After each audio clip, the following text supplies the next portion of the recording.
While I had this antique sword on loan from a friend, I wanted to capitalize on the opportunity to compare it with one of its contemporaries. So here we have a French M1882 made in 1903 and an American M1913 made in 1913. Both models made their way into World War I. Right off the bat, both swords have a canvas-covered scabbard.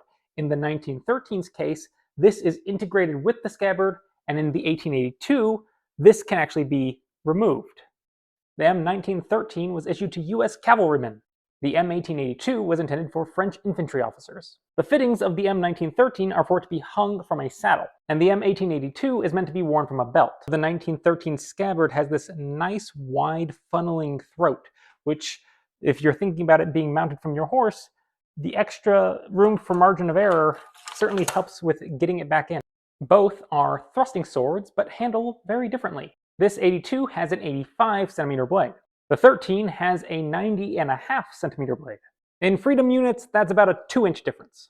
According to my bathroom scale, the 82 is 1.6 pounds and the 13 is 2.6 pounds. The 1913's point of balance is somewhere around 8 or 9 centimeters. The 1882's point of balance is much further out at about 12.5 centimeters. The 1913 has far and away the larger guard with a complete shell as opposed to the swept branches of the 82. Both are asymmetrical, but much more noticeable on the 82.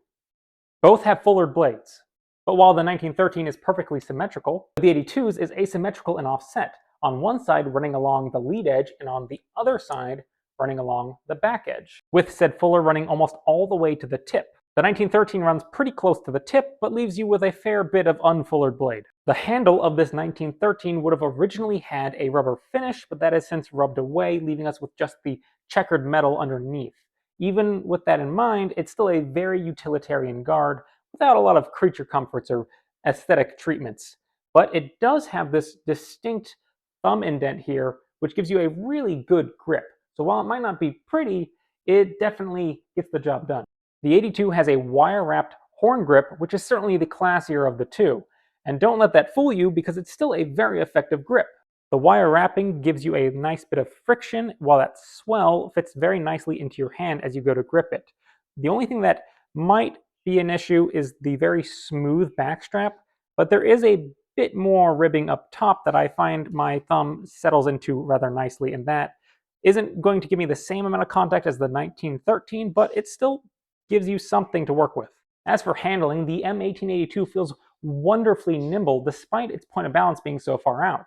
I think given its very light weight, that point of balance being out like that does give you a certain amount of blade presence as you move it, but the way it works, it just feels very intuitive to maneuver and get the point wherever you want it. The 1913, by comparison, just feels big and ponderous and slow and heavy. It's just a lot of sword. Between the two, if I had to duel somebody, I'd be taking the 82, which makes perfect sense because this is an infantry officer sword. This is something that an officer should be able to defend themselves with and fend off adversaries while on foot. The 1913, on the other hand, is a cavalry sword.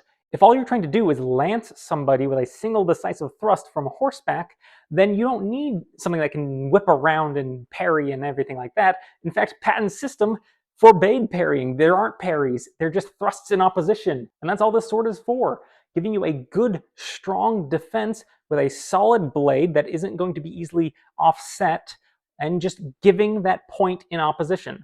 So hopefully that gives you something to think about with how two swords optimized for sticking them with the pointy end can still arrive at different divergent answers.